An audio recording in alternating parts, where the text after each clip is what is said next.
Bismillahirrahmanirrahim. Alhamdulillah Rabbil Alameen. As-salatu salam ala Rasulillahi sallallahu alayhi wa sallam. Halim wa salim bikum. Ikwanina hawatida fi Afrika wa Europa, Amerika wa Caribbean wa kuli makan. Salamu alaikum rahmatullah kati leo ikwani fati fi din wa salamu ala mani tabahuda leo ikwani fati kuli makan. Thank you, my dear brothers and sisters who will show up in the future. And let me see, I have some brothers here. Assalamu alaikum, my dear brother. Thank you for showing up. I really appreciate that.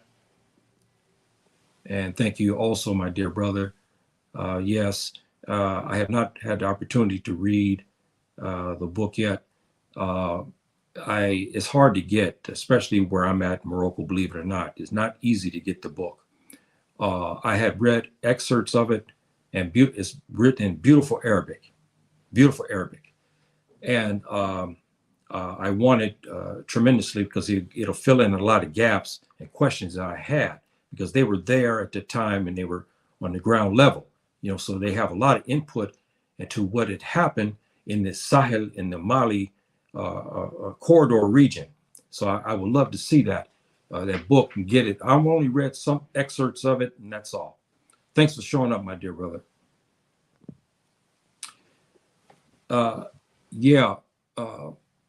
Today, brothers and sisters, I will cover the tragic end of the taifas, the despotic leaders of Andalus.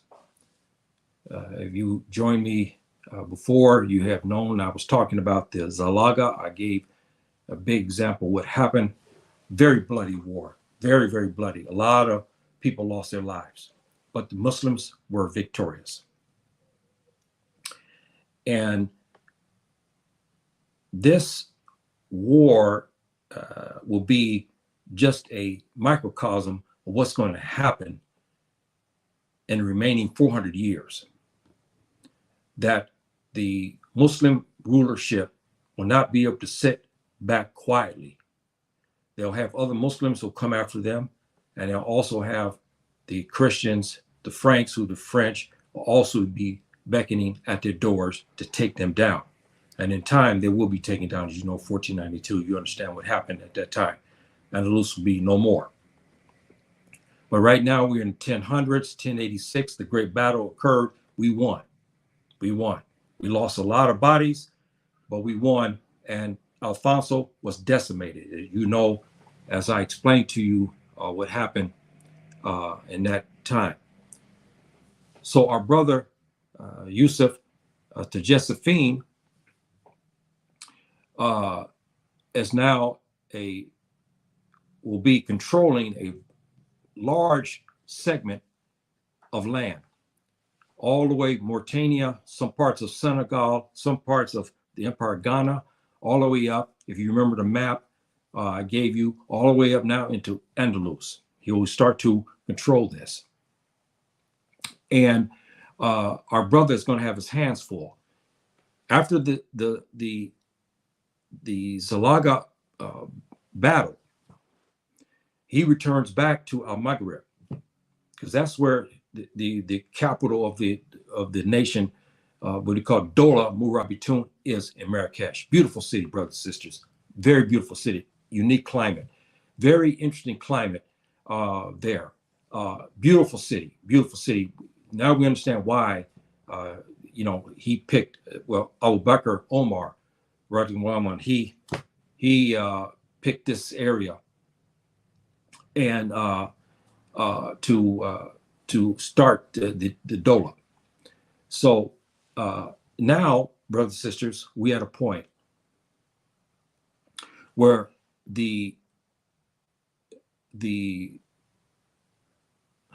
boy, this is funny. Okay, here we go. Here's the map. This is in Spanish, but you get the picture. You see what has happened. Here's all the kingdoms, the taifas who are running these kingdoms. All of this will be under Morabitoon in years to come. Okay, no doubt about that. And they will take over this excuse me, brothers and sisters. All right, I got that in there. Excuse me. Excuse me. And that was from the last week. I'm sorry. And so he's gonna have his hands full. And the type of leaders of the Andalus is not going to sit quietly and allow for the Morabitoon to take over. They have grown rich, famous, and they become what we know in the Arabic language in the Sharia law, fasikun, meaning they are corrupted. And so now after the battle, here is Yusuf, the actor playing Yusuf Josephine, our ancestral brother, Fulani Amazigh, mixed brother. To your left here is Abu Bakr, also Lamtuni. He's Amazigh and Fulani mixed. Then you, of course, our famous brother, I'll get more about him, our famous brother, Ray bin Ray from Takrur, which is on the Senegal and the Mauritania border. But matter of fact, I have to go ahead since we're on, I just mentioned his name. I told you I've been doing a lot of research. I found one document of a guy who wrote about extensively. I mean, it was a big dissertation. He said that his name was Jorur Lamtuni. This means that his father was Amazigh from the Lamtun. Remember all the famous Amazigh groups I told you who were black. I showed you proof how the Europeans saw them. The Europeans described Lamtuna, Jadela, Sant Hajar, which is from my ancestry that I have Amazigh, Zanata, Lemta. All of these groups are all black folk. Okay, black until about the 1800s, and then when the big push of Europeans come in, as you heard me talk about that. But our brother here has the name also, which I could not verify again, Jarur, okay, Al-Lemtuni. This is the name that he found in his research. So that means his father had to be, Lamtuni Amazigh, and the mother had to be Habu Pular. That's the only way. Because our brother here was responsible for the Sudani troops. Those who, I'll give you a brief on that, of those who the first time, the Sudan is what the Arabs call the area of black folk. He called it Bilad Sudan. So they called them this word. But also preceding this, they used to use Takrur, right? Remember? Takruni for also blacks from the region, because they were impressed with the scholarship, the agriculture, the jihad of our brothers Hapular, the Sunike, the Wolof, Mandinka, all of them, the Amazigh, who all lived together in this one region there, and they were always in jihad. So the Arabs began to call everybody Takruni, especially if they had a big turban. And remember the pictures I showed. So anyway, now this is after the Battle of Zallaqa. Here they're sitting down there, and the ulama and the fuqaha of Andalus is starting to visit with them. And I'll show you some of this again. This is after the battle now. They say they call it Zallaqa, Az-Zallaqa, because of all the blood. They said it was so much blood that you when you walk, you would slip on it. That's how much bloodletting that it happened in this particular war. And it was bloody, and the Muslims prevailed. But in this, there's some treachery that occurred, brothers and sisters, I didn't talk about. One of which he will be overthrown. He's going to be taken out, and he's going to be exiled. He gave his pledge. He knew the game plans of the Muslims. He was there, but he had worked out a side deal with Alfonso, with the Christians, the Visigoths. And so he would show up in the battle, and he would take his troops out. And he did do that. And so Yusuf Josephine learned of it. And of course, Murtimid Ibn Abad, he also was on the battlefield. He saw him leaving. This is going to catch up with this treacherous leader from Granada. And so anyway, this is after the battle. So now the Fuqaha and the Ulama are coming to Al-Maghrib now to talk to Yusuf Josephine and the Morabitoon, because the debauchery was so great again that they were tired. They did not learn their lesson. They decided that, they needed to talk to them and to get them for the Morabitoon to show back up again and take out the Vizicats, because they felt that the Vizicats will be back into business again, because Morabitoon left the area. They left. Okay, now they've done their thing. They've saved Al-Andalus at the time in 1886 AD from the Vizicat Christians. So now they had to return back because his base was in Al-Maghrib. This is true. So he had to return. Alfonso knew this. Alfonso now wanted to reestablish himself, to again get all his riches from the Taifs of Andalus. And he started to make the weaker ones. He's begin to go to them and say, hey, look, I want my tribute again. You got to pay me my tribute, and so forth and so on. Now we go back to one of the famous judges who comes now to Ray bin Ray to your right, and to Yusuf Josephine. And now they begin to discuss. They're skeptical because the judge is asking them to come back and to take out the rulers, the Muslim rulers. This is a serious issue. Anybody who has studied Islam, they know what the Prophet ﷺ has said about an issue of removing a ruler. Not only has to remove one, brothers and sisters, okay? You think about something, he's going to have to remove all of them, okay? And it's going to take them eventually years. He's got to remove all of these in the light green, all of these leaders of all this area. He's got to remove them all. And so this is something you can't take lightly, because you remove a ruler, you have to have proof. And our Prophet ﷺ made some conditions very, very tough for us to remove the leaders. This is why today, you heard some other talks, maybe years, 6 months, 7 months ago, I talked about this issue, why I don't engage in things like this, engage in talk of overthrowing the rulers, because there's some rules set up by the Prophet to protect everybody. Because when a set of us go and we decide to do something, it's going to disaffect everybody, and we don't have the proof. So our Prophet gave us the guide. Yusuf Josephine realized that. That's why he was skeptical. But he said, if I get something in my hand, which remember you heard me talk about many times, I wish our leaders would do this. If they would resort and go to our leaders, to our ulama and fuqaha, our religious bodies, okay, our scholars and our judges, famous ones, the ones righteous ones, go to them and ask for guidance. Ask for the fatwas from them, the religious rulings and so forth. Then we can operate. Why? Because something happened, we're covered. We're acting upon what we call the Amr of Allah, meaning the great command of law, because the ulama has gone and gave you the proof, and now you act on it. So if you die in that process, you're okay. If it's faulty because maybe the ulama gave something wrong, you're still covered by it. Okay, you're still covered.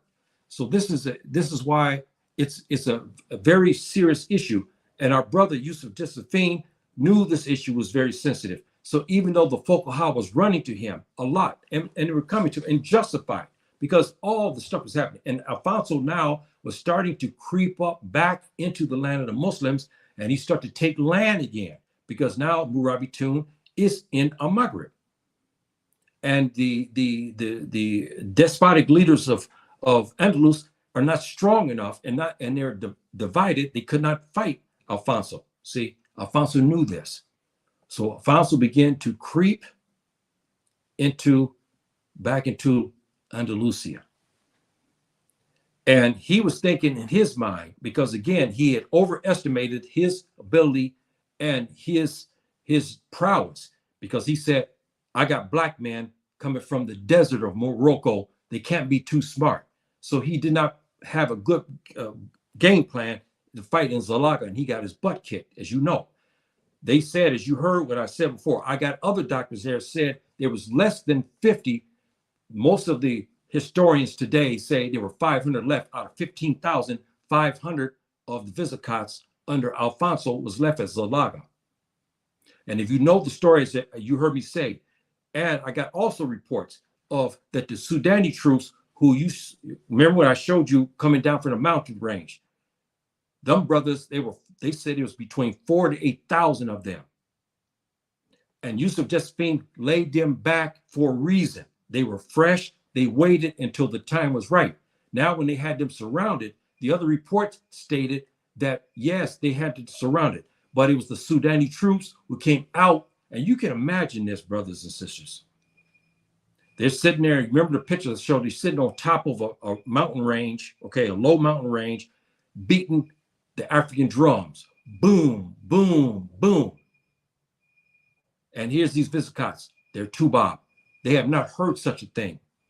And suddenly, because now they are surrounded, suddenly they look up into the mountain range. They see big black men on horses coming with long lances that's running many meters long with knives. And you saw the pictures I showed. Some have the Fulani hat on the side. And here they come down. They said that it was them who took the battle to the Visigoths, and it was them to begin to wipe them out. Because they said when they entered into that middle of the battlefield, now they surrounded, they said they estimate between 3,000, 4,000, maybe 2,000 of the Visigoths were left. But after the brothers from Sudan got to them, and you can imagine, long lances, which they're experts, because why? We had to fight lions, right? And in the Sahel and so forth, because those days they had that stuff. And they had to fight the lions in the open range. So they needed lances. So they were good. They could throw it and they were strong. They said most of these guys were Wolof. Now, this is what I had read before, because they said they were very, very black and big men. So they came down and wiped them out. And they said it was only 50. Alfonso escaped, but he was injured, got an arrow, and so forth and so on. So I gave you that history there just to show you. Now that battle's finished, and Alfonso is again underestimating our brothers from Al-Maghrib, our Fulani and Amazigh brothers, the Morabitoon. Again, he began to underestimate them. So he began to creep back into, he got some more troops. He began to creep back into Andalus and start taking tribute again from the leaders. So the Fuqaha says, hey, this is, we can't stand this no more. We have to stop this. Now they have received a letter, because his word came out that the Fuqaha was leaving to go to Al-Maghrib. Here's Ray bin Ray here, and here's Yusuf Josephine. Of course, to your left is not historically right, but this is best I can do. You should know he was a black man. I showed you what he looks like. This is the depiction of him. So I want you to make sure that you understand what this, who he really was. Now, he's received a letter from one of the kings. Here comes, I don't know if we call it racism, because from what everybody has said, as far as the rulers of the Visigoths, they said everybody was black. Even the Arabs and the Amazigh, Fulani, everybody was black. And so he's got a letter from one of the treacherous leaders that told him and the Morabitoon, don't come back into Andalus. It's not his country. Now, can you imagine this? They came in and fought for them. They preserved Andalus for them, not for them to return back to debauchery, whoredom, masking wealth beyond belief, and so forth and so on. And now they had word that they may come back, and they tried to tell them, look, man, you Fulani and you Amazigh, you stay back in Al Maghrib. That's your country. We're Andalusian. This is our country. You stay out. This is the letter he's reading now from one of the despotic rulers from Granada, who sent this horrible letter to Yusuf Josephine and to Ray bin Ray. Ray bin Ray was, from now reports I've read about him, the things I have got, he was a very, very stoic, jihad-driven black man. Okay, and he was tall and big, and he was no nonsense. Okay, and in the battle, he's no nonsense. They said that when they came down from the mountain range, who was leading them? Ray bin Ray was not sitting in the back in the tent. He was leading the charge to come down on the Visigoths. So our brother is no punk. Okay, our brother was no punk. He came down with his Sudani brothers from the mountain range to hand the Visigoths a new one, which they did. They only left, they said, around 50 to 100 after it was about 3,000 of them who were surrounded. So he's no punk. And I'll talk further about what he's done in this, because he plays an important role after the battle. So now they're sitting here. Ray bin Ray was a good counsel, because he was like security for Yusuf Josephine. Everywhere he went to go to make, they make prayer. He's always by him as security, because treachery was everywhere. And you know how it is in those days as it is today. You always have people who profess to be Muslims when in fact they're munafiqeen, they're hypocrites and liars. They could be on the take. So he trusted Ray bin Ray, and he also had him for his security. And he listened to his counsel, because remember something, he was a son of the king from Takurur. He was the son of a king. He was not some lowly person. He was a son of a king. See, so that means he was educated and so forth on the arts of war, strategy, and politics, and so forth and so on. Because I'll get into Takurur at another time, because we need to understand our Hapopular brothers and our Senike brothers and Mendinka brothers and our Wolof brothers who were there, because they had a dola, or a nation, that was something else. It might not have been big, but it was something else. It attracted the attention of the Arabs, who wrote extensively about this area. And they mentioned this brother here to the right, Ray bin Ray, but this other brother who wrote about him said his name was Jorur Lamtuni, meaning his daddy was Amazigh and his mom was Hapopular. Is that unusual? No. As you heard me talk about many times, if you have an Amazigh person, they're going to have Fulani mixed, especially in the Western corridor. If you're Fulani, you better look at your heritage. You're going to have probably some Amazigh, because since the 500s, the Amazigh and the Fulani have always lived close to one another, as you heard me talk about. My heritage is the same. Amazigh, Fulani and Amazigh. See? So anyway, they're looking at this letter. He did not get upset about it. He said, okay, all right. He's waiting now for the word to come down. In the meantime, all the debauchery is returned, brothers and sisters. All the debauchery. And again, you heard what I said before. The Afro Arabs was ruling from about 840 to about 1086, so about 200 years. And they were crazy about these mixed race girls.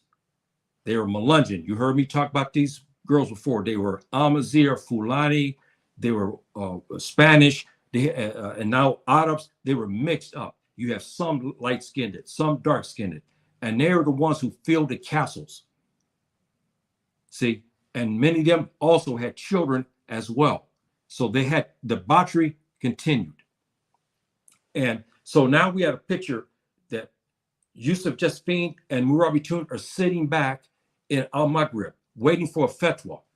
We had our spies, our brothers there watching everything. And they were sending notes back to Yusuf Josephine, telling them what's going on. They're saying that the taifas, the leaders, the despotic leaders, were back to their old tricks again. And he found that they start to pay tribute. Brothers, anyone who understands Islam, even elementary, the Muslims don't give tribute to no kafir. They just don't. This is against the rules of Islam, against the Sharia law. We do not give tribute to a disbeliever. We do not. There's instances we give when a dia. I won't get into that's a part of Sharia when a Muslim wrongs some. I won't get into that. That's another thing with Sharia. But generally speaking, we do not pay any tribute to disbelievers. We just do not. And if the disbelievers do join us because we have a mithaq, a agreement with them, they don't lead us and tell us what to do like this happening today. The Muslims are ordered to lead. And that's how it was in those days. So even though we have others who were assisting Morabitoon, they were not in charge. You see, everybody that was in charge of who were the leadership of Morabitoon were all what? Again, this mixture of Amazigh and Fulani. See, they were not Tubab.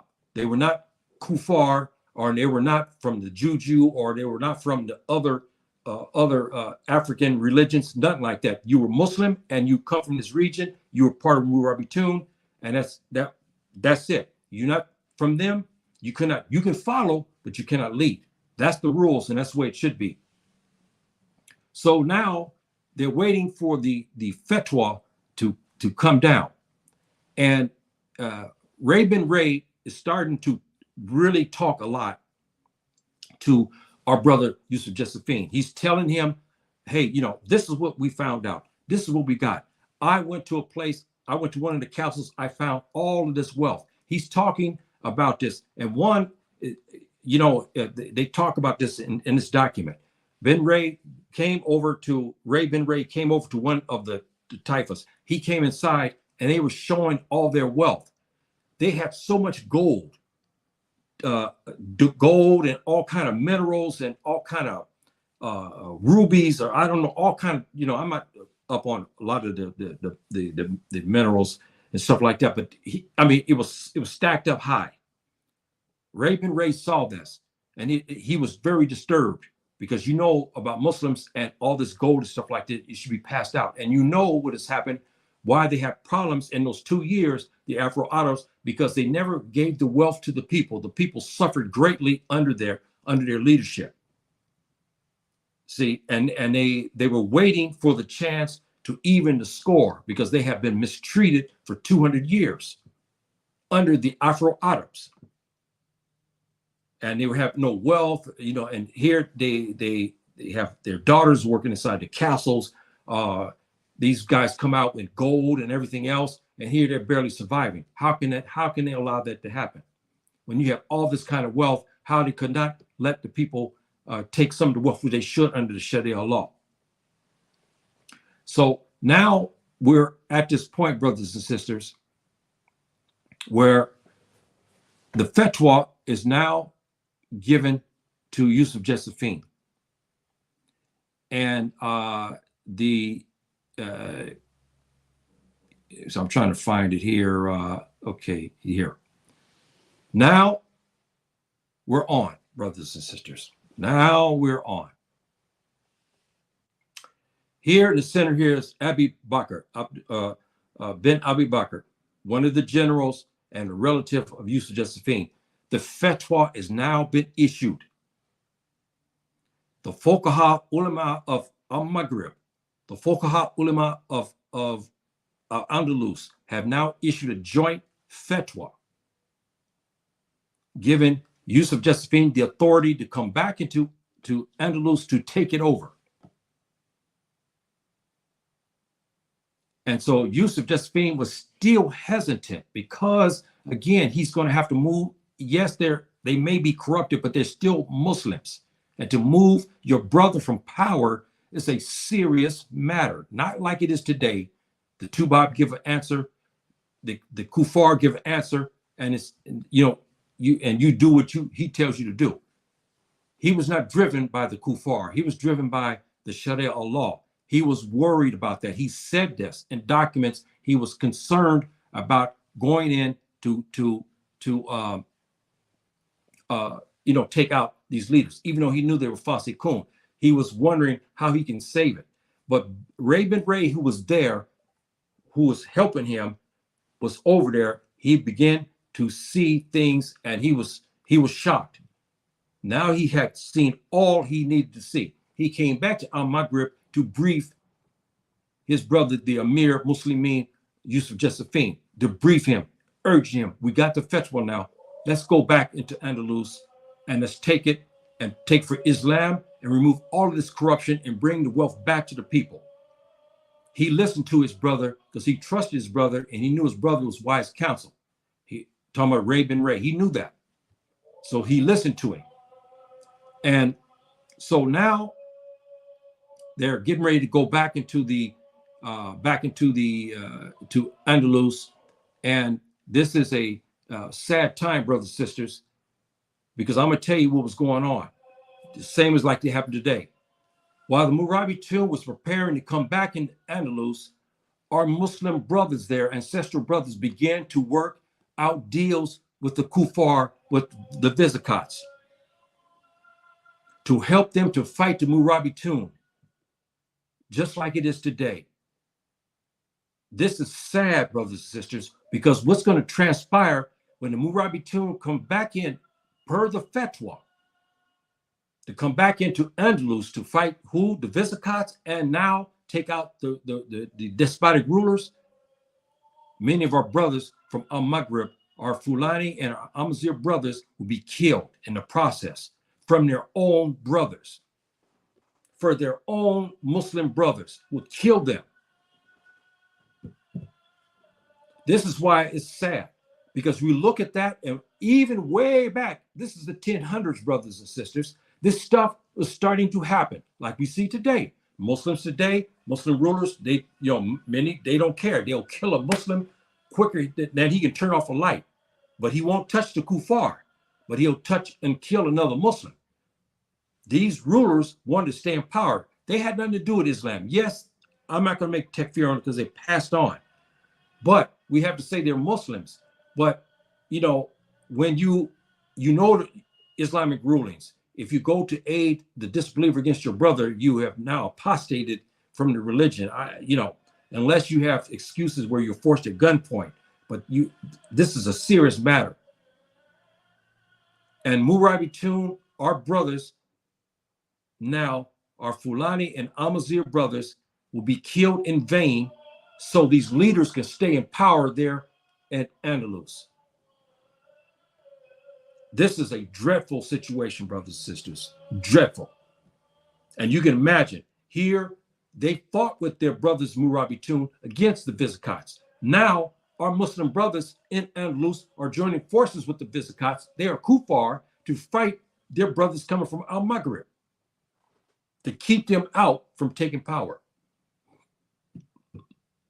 What a hell of a mess it was. And a sad epitaph in our history as Muslims. But we have to talk about that. We have to talk about this situation. Let me see our comments here from our brothers here. How you doing, my dear sister? Wa alaikum salam wa rahmatullah. Jazakallah khair. Jazakallah khair, my dear sister. Thank you very much. Yes. Oh, yes. I've read that. You've heard me talk about this. Yes, thank you. Yes, this is a good book. Our brother here has read it. This book, Glory of the Black African, of the Black Race by Al-Jahiz. You have to read this book because he gives you also insight about the people in the region. He talks about the Black people. He don't call them Moors. He said they're Africans. Okay. He talks extensively about this book in there about even the Prophet ﷺ. He laid to rest what his heritage was. All of this scholarship that you see from racist whites, Arabs, blacks, Amazigh, who paint him as a white man.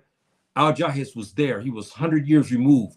So he knew from his talks and his investigation, plus from his antecedents who were there, that the Prophet ﷺ had Black heritage. He described him, his family. He said his great-grandfather was jet black in color. And even the Saudis at this time never considered themselves white because they weren't white. They made a distinction when the Romans came over. They called them Romi, and others they made distinction. They called them Ahmad, the red, and so forth. He called them different colors. Why would they call them that? If they're the same color as them, they wouldn't be calling them that. But that's another story. But thanks for mentioning that, my dear brother. Yeah, okay. I think that's it on that. Okay. Now, so now, brothers and sisters, the fatwa is issued, and our brothers are coming back into Andalus. And our brothers here, Yusuf Josephine had the fatwa, but he was still nervous, brothers and sisters. He was still nervous about this aspect of them having to fight their Muslim brothers. And you can imagine this. You think about this yourself in situations where you have to go fight another Muslim and you may have to kill him. This is not an easy task, and it's a sad task. And we see this in the Sahel today. We have Muslims killing Muslims. We have Muslims killing other Muslims on behalf of disbelievers. We have Muslims killing other Muslims in order to stay in power.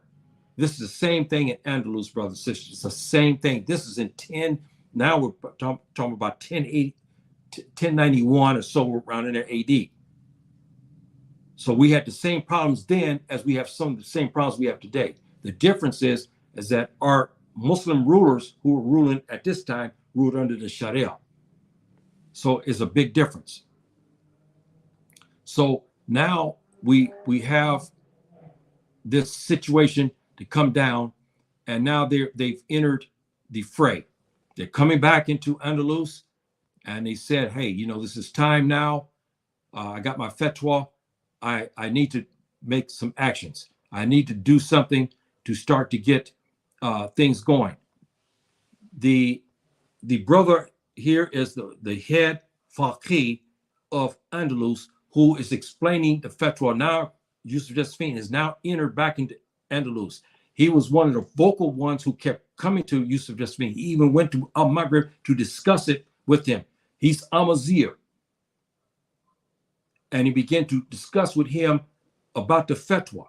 It was him who helped to organize to get this fatwa and get all the organization there, Andalus, to get this fatwa going so they can come back. Because now reports had it, Alfonso is building another big army to come to take out the Andalus before Morabitoon would come. So that way they can enlist, again, all of the area and Muslims to fight the Morabitoon. So Morabitoon had to make way very quickly back into Andalus to get ready to start to prepare for the battle. And I don't have the picture here. I wish I would have. Let's see. Now they came to Granada, and Granada was home of the treacherous leader who I told you about, who was in the Battle of Zallaqa, and he took out all his army to leave the Muslims' flank unattended. He worked a side deal with the Kuffar, with Alfonso, so Alfonso could attack the flanks of the Muslims. It worked pretty good, except Yusuf Josephine had another plan, as you heard me talk about this in my last meeting. Now he's going to take that castle and remove him from power because he was a treacherous one. And Alfonso sent his emissaries back to him again to ask him to do the same thing, to pay tribute to Alfonso, plus work out some treachery against the Morabitoon when they enter back into Al-Maghrib. Back to Andalus. This is a sad epitaph. In the meantime, now, here Mortimed is revved up. He's going to stay in power. He said, look, this is no way I'm going to let the Morabitoon to take over, and I'm not going to put up with this. I'm going to stay in the power and whatnot. And here we go. He's almost entered into Granada. He's close now, and the people now welcome. This is the difference. the kings did not want to see them, but the people did, because the people on the outskirts were, again, remember, they were Mulunjan, they were Fulani, they were Amazigh, they were mixed race people now, and they were living horribly under a discriminatory government of the Afro Arabs. And let's face it, many of the Afro Arabs who were there governing were black themselves. We know that for a fact, because we know what the report of Alfonso, what he had said about the invasion of the army. They were black folk. He said Moors, they were Moors, black. So there was no, they were dark or they were this or that. No, he said they were black. He called them Moors, because that's what they called them. So now he's coming to take over for the, take over the country. I mean, the despotic leader of Granada, to take it over now. It's time. It's over. We're going to take it, and now we're going to get prepared to take over the rest of the country. And so we have now a lot of bannering going on. So now we have a point now where we're in here's Granada here he is here. He has got caught. The emissary for and he's Amazigh. Okay, now let me explain something to you, brothers and sisters. The Amazigh that's there in Andalus, they dress differently than their brothers came from Al-Maghrib. They were a different dress. They wore different types of turban. They wore a different color, like a light blue, generally a light blue, to distinguish themselves from the Andalusian. They were now part of the Morabitoon now.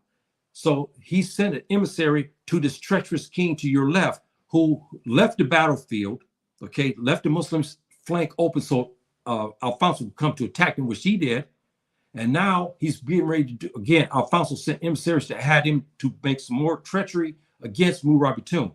He got caught. Now he sent an emissary, our brother sent an emissary to talk to him, to tell him, we can ready to take your castle from you. He's getting mad and told him it's not going to happen. He needs to go back to Al-Maghrib. This is what he's telling him, that you need to go back. You tell Yusuf Josephine and Morabitoon, the Morabitoon, to go back into Al-Maghrib, because this is their country, not his. But they didn't listen to that, because now he's on his heels and he's very close to taking him out.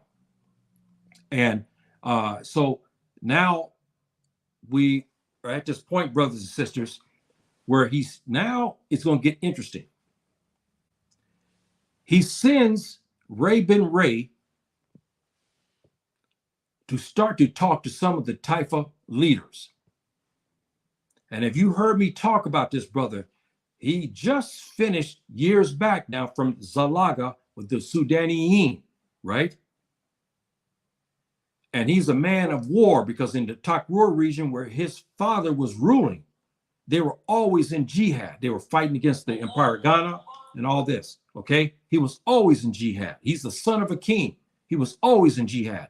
Then he left from Takrur to go join Morabitoon in jihad. He went back into central Mauritania. He fought, okay, all the way in there. He fought when he got into Al-Maghrib, which was no cakewalk. They had to fight the Amazigh there as well, in Al-Maghrib, to take it. So he'd been fighting. He's a battle-hardened Muslim, fundamentalist Muslim brother, okay, a ruler in his own right, because he came from Takrur. He was a son of a ruler, the king of Takrur. Now he was tasked now to go talk to some of the rulers. Now he's making his way to go talk to Timid ibn Abad. And it was an interesting exchange that was going on between them, because he did not realize that the emissary that he sent with a letter to have Alfonso to attack Morabitoon was intercepted. And so he didn't know that they had this letter. And now we had a point where he had his orders. Ray bin Ray had his orders to go engage Timid and talk to him and tell him about, we know what you have done. We know what you have, we know you've done something, and we know that you And here he's now and talking in front of him. And he's telling him of his treachery. He's telling him that we know what you have done, and we want you to come to join us to fight against the Visigoths. He knew that Alfonso is sending troops to aid him, but he's playing it smart because these Taifa leaders were treacherous. They have been known for killing and treachery. So Ray Ben Ray had to be careful in his approach to him. It's not that he's scared of him. No, he would fight him. He would kill Morabitoon if he was given the order, because now he's a turncoat. He's a corrupted king, and he went behind the back of another Muslim to ask another Kafir to come to fight his brother so he could stay in power, like we see today. And so Morabitoon was very nasty with him, and he began to tell him off, telling him that you guys from Al Maghrib, this is your place in Al Maghrib. You have no business being here. You should leave, and so forth and so on. And our brother told him, we ain't leaving. We have our fatwa now. We're not leaving. We're in Granada, and we want you to help us. And of course, he was not in the mood of doing that, because he was in the mood now of staying in power, and he was going to ask a Kafir to help him to stay in power. So now the battle has ensued between, fast forward, the battle has now started between Morabitoon and Alfonso and the Muslims from Andalus. So now you have the Kafir and you have the Muslims fighting against Morabitoon. And so at this point, the Morabitoon destroyed these armies. Brothers and sisters, they destroyed these armies that came to fight them. Because why did they destroy them? Because subhanahu wa ta'ala, if you know about Islam and about the history of Islam, subhanahu wa ta'ala rewards the righteous. He may not do it on the day that you ask for it, but he rewards. And here the Morabitoon came to Al Maghrib, to Andalus, not for riches, not for all the gold that they saw inside the castles they said it was meters high, full of gold, jewelry, emeralds, all kind of stuff, wealth beyond belief. They weren't there for that. They were there to preserve Islam, to bring the Sharia law and justice, because the people under the Afro Arabs at that time were suffering greatly for about 200 years. It's now time to take them out. And at the end, instead of them saying, okay, there's a festival, we're going to honor it, they go back in their castle to fight. Others went to go with the Kuffar, the Visigoths, to join them to fight the Morabitoon. And many of the leaders will end up being killed in the process by their own people. So now we're at a point, they destroyed these armies. Now these crooked leaders go back to their castles and wait for the Morabitoon to show up. And Morabitoon did show up, because now you have a big population. Because you remember something, now Morabitoon is a nation now in Al Maghrib. And not only that, they have followers in Al Andalus. Their Amazigh and Fulani brothers also joined them now.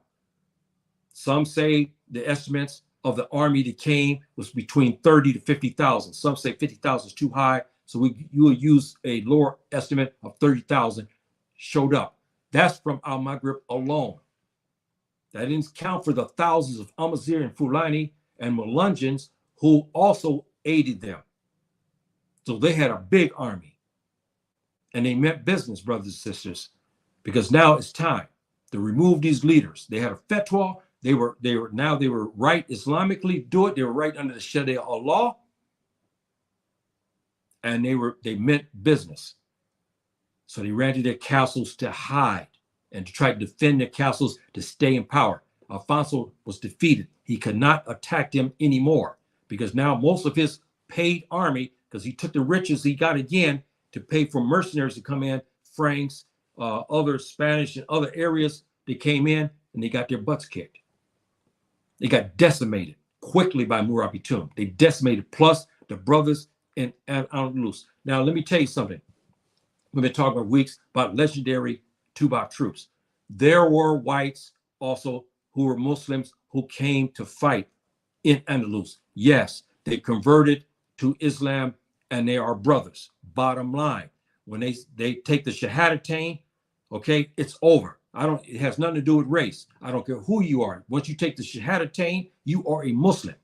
These white Muslims, Tubac Muslims, are brothers, ancestral brothers. They begin to aid Morabitoon also. They were there. Now you understand how I said to you for weeks, they didn't come from like these racist historians been trying to say they came from the Takur region. No, they were already Andalus. They were converts. They came reverts to Islam. And now they're there to fight with Morabitoon because they're Muslims. Brothers, aku Muslim, aku Muslim. That's what we're supposed to, that's our motto. This is the Wallah wa Bara. Okay, we love for the sake of Allah and we hate. And we love, meaning we love the Muslims and the Sunnah of the Prophet and so forth and so on. Okay, and the Muslim Ummah. And we hate others, but that doesn't mean we mistreat them. But I talked about this class some years. I won't get deeper into that right this time. But now you see what has happened. And so we did have quote unquote white troops, but they were Muslims who came to join. They were there. They were reverts. They were full-fledged Muslims in the story. There's no he's this or he's that or he's blonde. No, no, no. He's a Muslim. Once that finger goes up, he takes the Shahadatain and says, you know, La ilaha illallah, Muhammad and Rasulullah, it's over. He's a Muslim. And we regard him, he's my brother in the story. This is what happened. They joined the fight. So they also begin to take part in this and to take Al-Andalus away from these type of leaders, all these corrupted leaders. They aided in that. So now we get to the point they have defeated this makeshift army of the Kuffar, turncoat Muslims, and some of the leaders who were killed, Muslim leaders who became Mortadun, meaning they apostated when they did what they did. They come to kill another Muslim in order to stay in power and join forces with the disbelievers. Now their armies are wiped out. They have nothing left except their personal securities in the castle. Ray bin Ray comes back along with Abi Bakr and Aisha, Ibn Aisha. They came back to Yusuf Josephine back in Granada and say, look, this is what we got left now. This is what we have here. They're in the castles. He began to dispatch them to these areas. Now they begin to take these castles. 1-2 months, they finally took them. They start negotiating, but there was still Morabitoon being killed with arrows and treachery. I mean, the type of leaders was something else. They didn't want to relinquish the power. They wanted to stay. They would kill anyone and everyone that in order to stay in power. Now they're on their last breath. They have no more armies. They have these big walls and they have the security and some of their army inside the castle. Yusuf Josephine sends his enforcer, Ray bin Ray, to go to Mortimer Abad, his son, one of his sons, who led the treachery against the Muslims. In the background is the Amazigh and Fulani mixed brothers.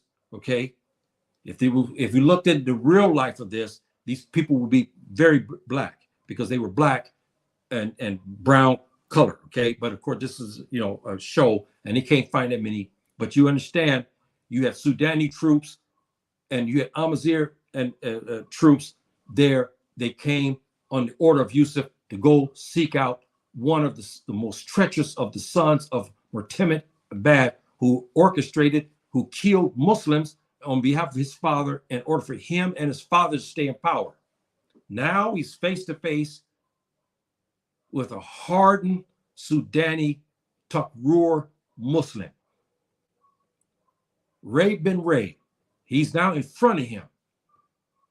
And Ray bin Ray began to read to him what he was and talk to him telling him what he done. He killed Morabitoon. He killed Muslims on behalf to stay in power. He was not happy with him.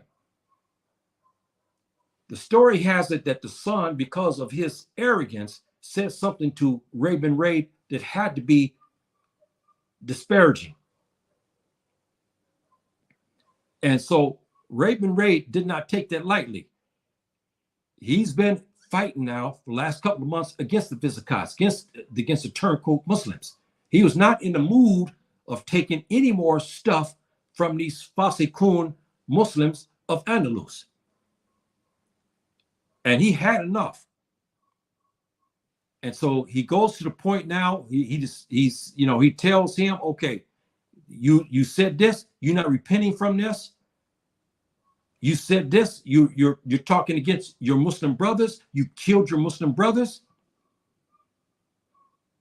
And then Ray bin Ray turned and enslaved this man, executed him.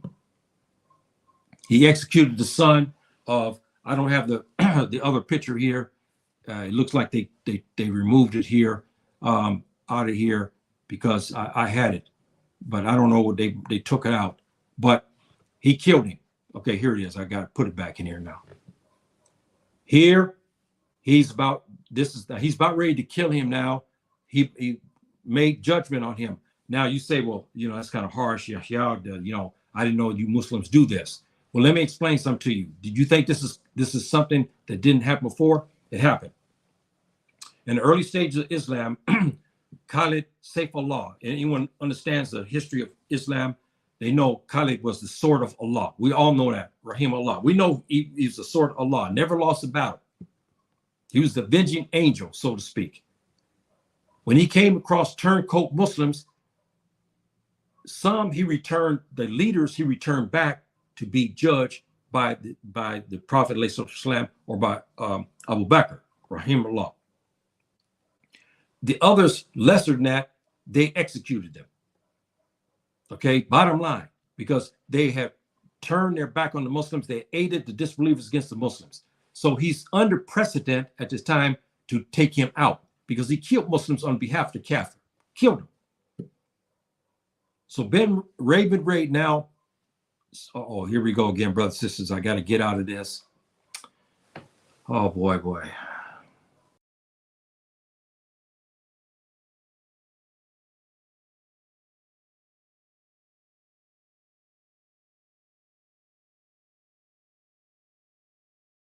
Okay, now. Okay, let me see here. We got Mustafa. Wa alaikum salam wa rahmatullah. How you doing, my dear brother? Thank you for showing up. Assalamu alaikum. Thank you for showing up, my dear brother. Jazakallah khair.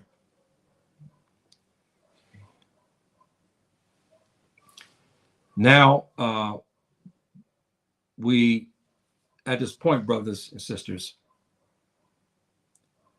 Ray bin Ray kills one of the sons of Timid Nup Abad. The Taifa leaders are now being systematically taken out. Timid Bad was in his castle. Ibn Abi Bakr come to arrest him, and he gave a fight. It took 2 months to take him out. Eventually he did, but he was shot with the arrow. A Sudani archer from Takrur, okay, saw him by the wall of his castle, and the brothers from the Takrur region, I'll get into them another day. These brothers are nothing more than war machines, okay, because they fought the Amparagana, they fought the Juju, the Voodoo and the Animus, and they fought other Muslims in Mauritania and then over in Maghreb. So the brothers, they were now skilled warriors, and they always had expert archers. So he shot the arrow and hit Timid in the arm. He was looking over to see the troops of the Morabitoon. He got shot with the arrow. It didn't kill him. He got wounded in the arm. So Morabitoon made it inside the castle of Timid even though that bad. Made it inside, made it. And they start to fight. Morabitoon, him and his oldest son now begin to fight Morabitoon and begin to kill them as well. Morabitoon start laying a heavy blow, killing most of his troops inside. But they did not want to continue to fight because they fight other Muslims, killing other Muslims. So they retreated and tried to negotiate. Abu Bakr tried to negotiate with Morabitoon Abad to surrender. He went to his son and said, look, you tell your father to surrender because we had enough. All this killing has happened. And now it's time because you're not going to survive this. It's over. And so I'm looking for the, here we go here. Oh, no, excuse me, not this one here yet. Okay, oh boy, I see here. I got something that's telling me about, oh, so, yeah, okay. Okay, here we go. Okay, yeah. Now here he's over here taking he's taking Timid Abad to the sea. To the prison because he's been arrested. And this, brothers and sisters, is a sad epitaph. Here's a ruler, a Muslim. Okay, he's a Muslim. And here he's been escorted to prison after he's killed all these Muslims. And some have said that Yusuf Josephine was harsh with him. He had the right to kill him. Why he had the right to kill him? Because reason why he had the right to kill him, because he was aiding and he helped to kill other Muslims. He did not want to relinquish power after the religious body gave a fatwa ordering him to, to surrender and give his leadership back to. Oh, excuse me here. Excuse me, brothers and sisters. Okay, yeah. To surrender and now give this power to Morabitoon to now rule the land under Islamic banner, under the Sharia law. This is a sad, sad epitaph, brothers and sisters. And he's escorted and put inside the prison with his son. Yusuf Josephine was merciful with him because he could have killed him. He had the right to kill him for what he had done, the treachery he had done. And now they come out, their family again they removed, this family is again sent to the sea because they're going to be exiled back into Al-Maghrib. And this sad epitaph is played out. And when anyone reads what has happened in this, I'll be here for many hours talking about it. I cannot talk about all of it. But in some ways, it brought me to tears because how can a Muslim ruler do what he did? We see this today. It's just that we don't have Muslims and we don't have the bodies to remove them correctly because they're protected by the disbelievers. Those days, the disbelievers were not strong enough to remove the Mujahideen groups like Morabitoon and Muwahidun and all the other strong Mujahideen groups. They're being escorted, and all the Amazigh here and the Fulani and the Mulanjan who lived under 200 years of tyranny, so to speak. They lived poorly while those in the castle lived with all this wealth. and now he's been escorted. Now his entourage has been escorted along with the Morabitoon. They've been escorted to the ocean, and now customary when the Muslims have been wrong, and when Muslims have done wrong and the sentence has been carried out on them, usually they walk up through the town and the people line up to see the punishment of Allah that's going to be placed upon them. So this is customary in Islamic law. They have the citizens will come to see the judgment, because these Amazigh and Fulani, Fulani mix, Fulani Amazigh mix, Melungeons, half Fulani, half Amazigh, some are Amazigh and Arab, some were Spanish and Amazigh. They were all mixed up at this time, but they were living in a poor condition. And so now they've been escorted and whatnot. And this part here, to me, is one of the saddest parts, because Abu Bakr is ordering them now. When Mortimer Abbad was finally arrested, he's ordered his men to come now to take him, because now he surrendered. Abu Bakr was not happy either, but he lost a lot of soldiers, and he's now arresting Mortimer Abbad and his family, his son, his older son. Because speaking of that, one of his other sons left the fray and joined and became a murtad, apostate. He joined and went under the protection of Alfonso, and he stayed there. And Alfonso kept him under protection, and he became a Christian. And the wife of him also removed her Islamic name and took the name of Maria. Can you believe that? This is all under the family of Mortimer Abbad. This is his son and his son's wife. They left the Islamic religion and went to go live with the kafir, the disbeliever, which is apostasy, especially a situation like this. And so they are escorted and to the now to Al-Maghrib. And so I'm trying to get these when they came into into Al-Maghrib.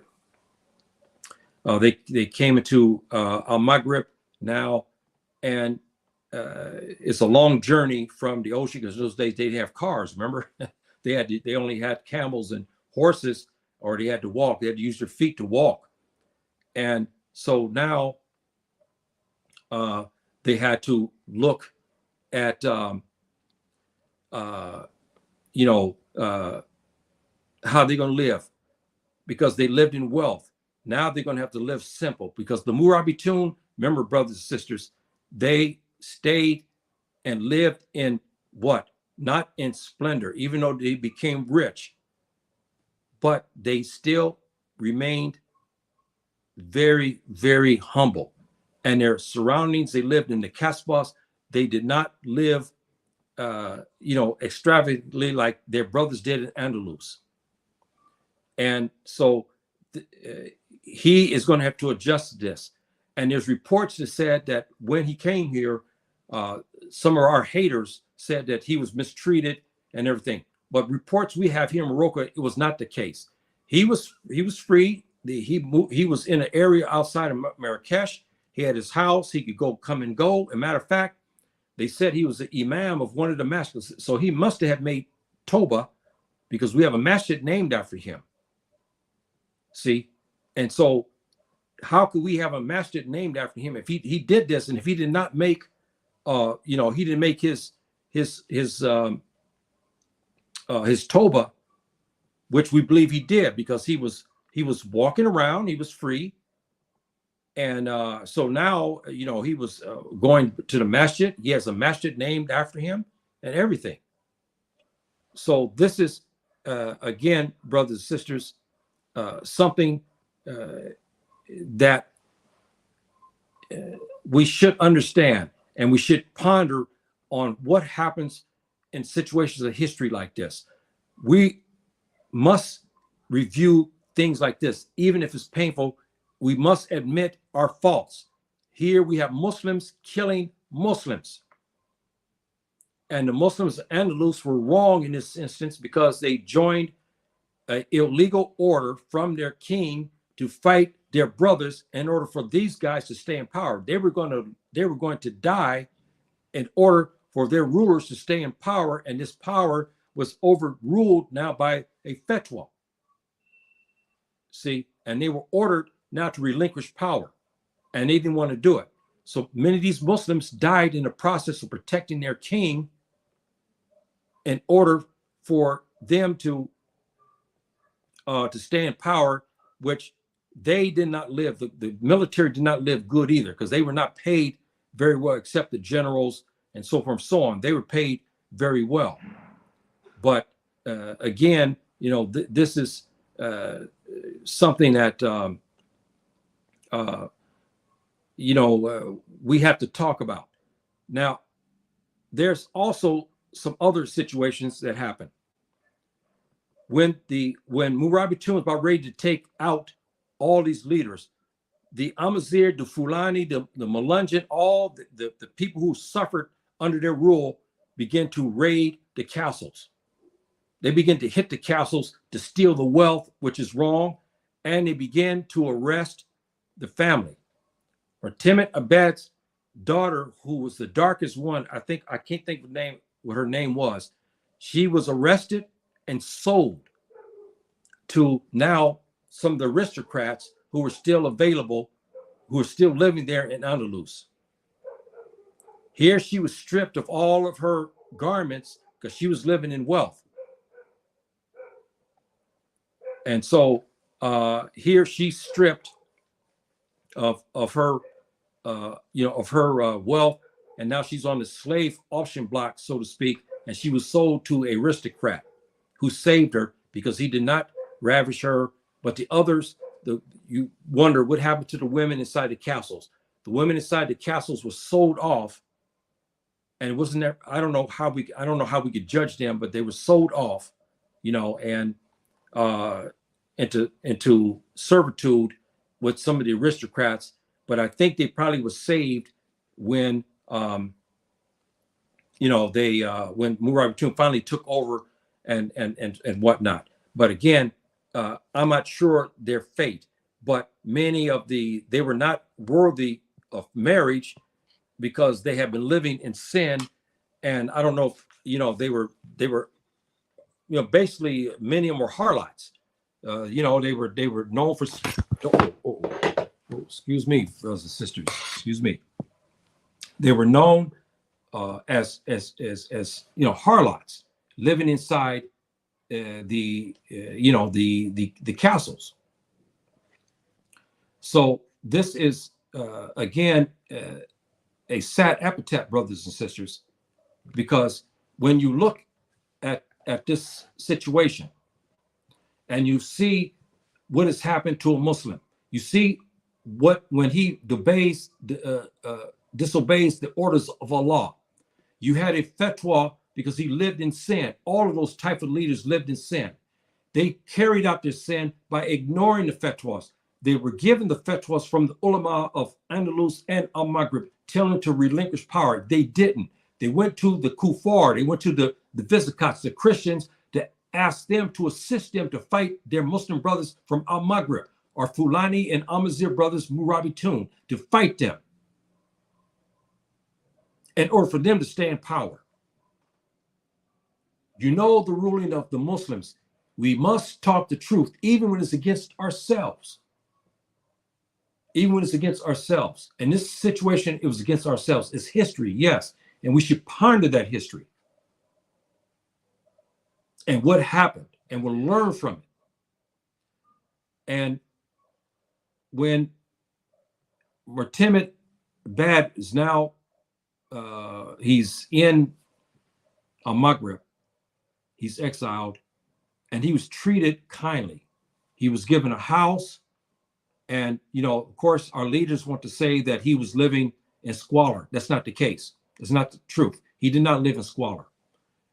He was living not like he was in Andalus, of course, as we know. He was not living in that regard, but he was living in a place where he's living among Muslims. He was being watched, of course, and he was not allowed to format anything. Anyway, now he's very old now, and he's a beaten man because he's been defeated. But we think he made Toba because we named here in Al Maghrib, we named a masjid after him. See, so that means that he must have done something good because he was allowed to go to masjid. We understand he was an imam.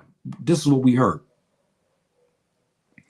And I was trying to find when they show him entering, reports that show him entering to his house in outside of Marrakesh. He was given a house outside of Marrakesh. As you heard me talk about, Marrakesh is a beautiful city, brothers and sisters. Beautiful city. Okay, one of the most beautiful cities I've seen. And the way it's situated in between mountain ranges, and the climate there is something to behold. The humidity level is not high, and it's warm, but you don't. But you feel the sun, but you don't feel the pressure from the humidity. And it's a beautiful, beautiful place. He's sent there, and he's at his house now. He's out in Al Maghrib now. He's in his house, and he's not under house arrest. He's living now like a common Muslim. And here he is here, and he's now being escorted and protected by Morabitoon, because there's probably people who want to kill him, no doubt. Some of our detractors said he was killed. I don't believe that, because it was too many. We have too many reports of him at the masjid. He was going back and forth, and plus he had guards that assisted him. And anyone who would take a chance to assassinate him would be killed themselves under the Sharia. They have no right to kill this Muslim and pass judgment on him. They cannot under the Sharia law. Even if this man killed this man's son outside of Marrakesh, say this, oh, look, my son died in Andalus. I want to get this man. He cannot, under the Sharia law, he cannot take revenge on this Muslim. See, so we know that he lived his life there. And we also know that he died there. And here's his tomb that you see here. And talks about he came, and about him in Al-Andalus and his story and whatnot. And so we gave him this epitaph, again, out of respect. Yes, he sinned. But again, brothers and sisters, you have to understand something. That's why it's so sad. He helped to kill Muslims. He killed a lot of Morabitoon. He killed a lot of our Fulani and Amazigh ancestral brothers. But we hope and we think that he did make the Toba. And so we can't judge him. I'm only giving you the history of what has happened. And it's sad. I don't know what happened to his daughter, because we don't have reports, but we know that she was taken by the mob. And we know that she was given to an aristocrat, but we don't know the story, everything that happened. So one of his daughters was taken. He could not save her. And so we know this to be the case. And, brothers and sisters, this, again, may be mundane to some who may say, we got a comment here. Inspirational letter, slave trade. Well, it wasn't really racially motivated to a degree. I'll give you an example of what I'm talking about. You got black people. You know how brothers from the West Coast look down on the brothers from the South in the United States? It's like that. Both people are black. Both men are black. But the brother who's from LA and from San Diego, he look at his brother from Jackson, Mississippi, okay, or from Mobile, Alabama, and he looks down on him. See? This is the same situation similar in Andalus. This is not a white-black thing per se at this time, because we understand that people were brown and black themselves, but it was a cultural thing and a thing of wealth and power. Same with the brother in LA. He looked down on his brother from the South. He said, "Oh man, where are you from, man? Jackson, Mississippi? Oh, and I lived in the United States 50 years. I know those dynamics, but you have that. This is the same thing here. They were rich and wealthy. They looked down on their black brothers, black and brown brothers that were there in Maghreb. See, so it's in some ways it wasn't the same and whatnot, and they were sold, but we do not know. We don't have what happened with Morabitoon if he saved them, because we know that the girls who were working inside the castle were sold off. Many of them escaped to become Christians. We do know that part, but many of them came back into the society, and they were treated respectfully. This is what I think. They were in jail because many of them couldn't help themselves. And we got here another. Did the Muslims ever ask for more troop support from a deeper inside the continent? They didn't have to, brothers. Because I'm gonna tell you why. When Morabitoon went back into Andalus, they were already 30,000. Some say 50,000 strong. Plus, they had their brothers, the Amazigh and Fulani brothers, who had been living and born in Andalus, to assist them. Then you also had the Spanish converts, men, Tubab, Muslims, our brothers, ancestral brothers. They also assisted the Morabitoon. So we look at the troops. That's why some say maybe it was 50,000, because you add the troops from the Muslims from Andalus who were siding with Morabitoon, who were against the despotic leaders. So it's maybe around 50,000. Could be something around in there. And so this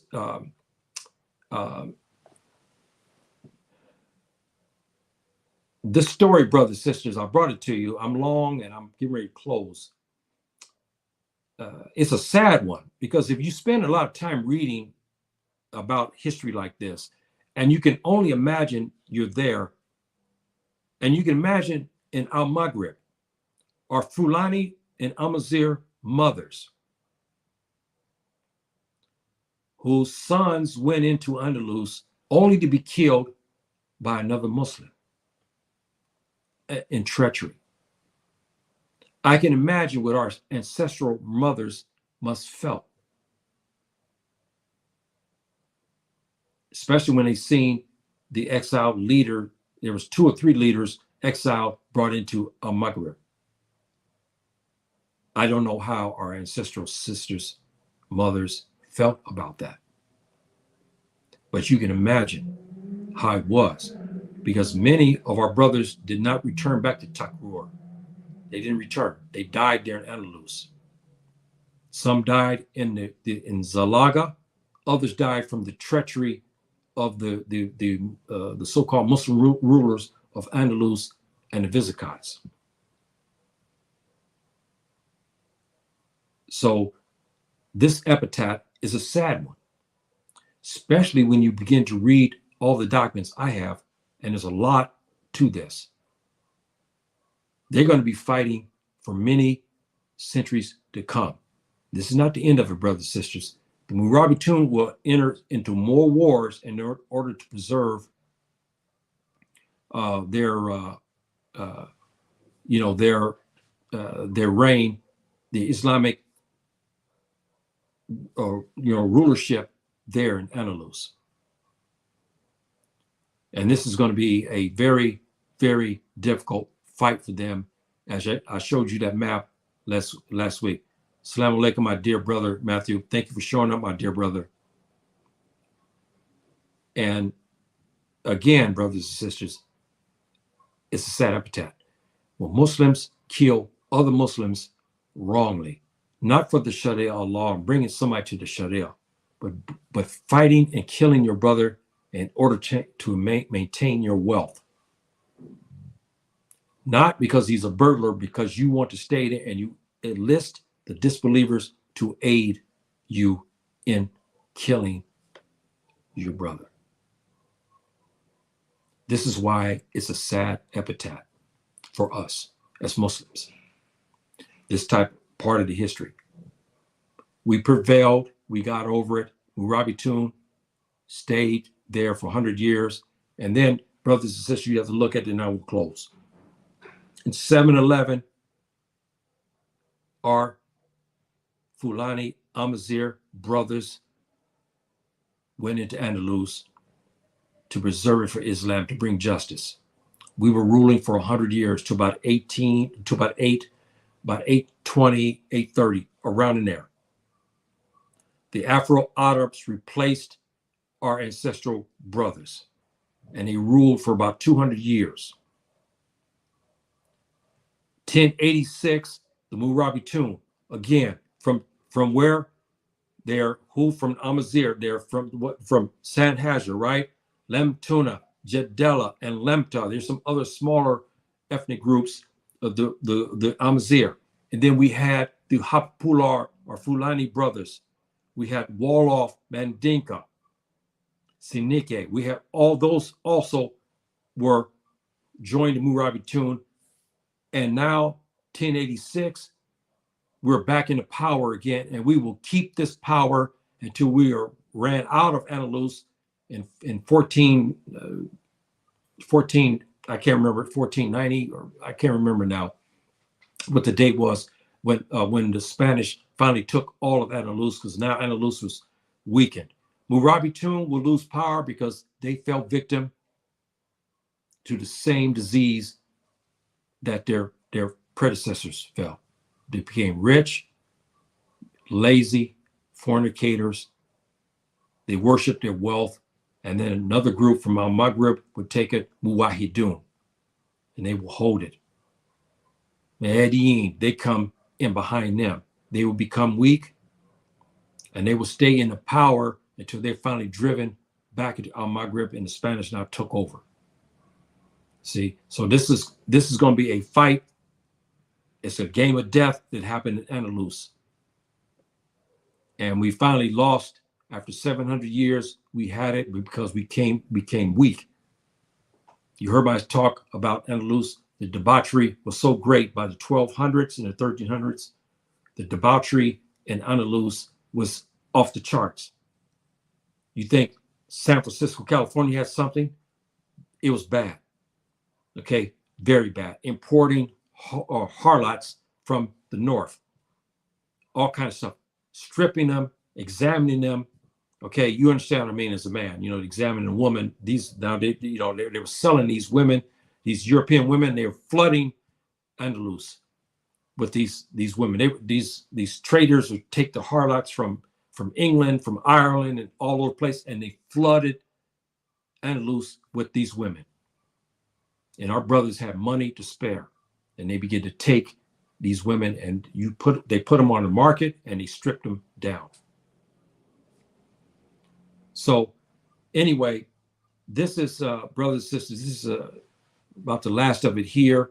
I will talk again another day, inshallah ta'ala, about some other aspects too about Andalus. But I'm going to change up a little bit. I'm going to start specializing some things. I'm going to talk about Takwir. I'm going to talk about some personalities we never talk about and give you history behind that. But I want you to remember this, and I will close. Remember this, brothers and sisters.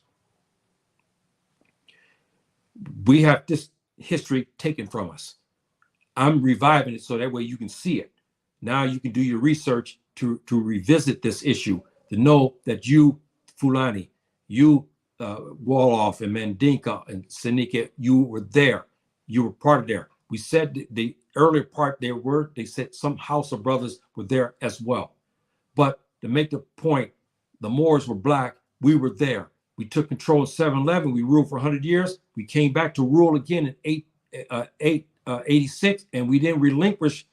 The Fulani Amazigh rule stayed into place until its demise in the late 1400s.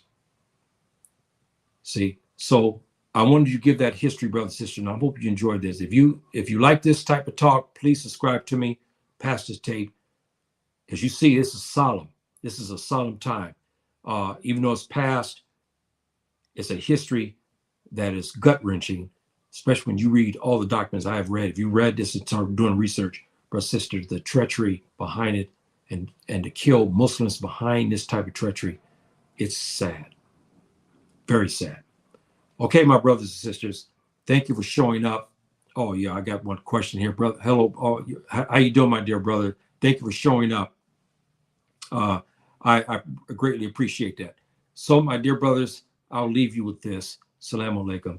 Rahmatullahi wa barakatuh.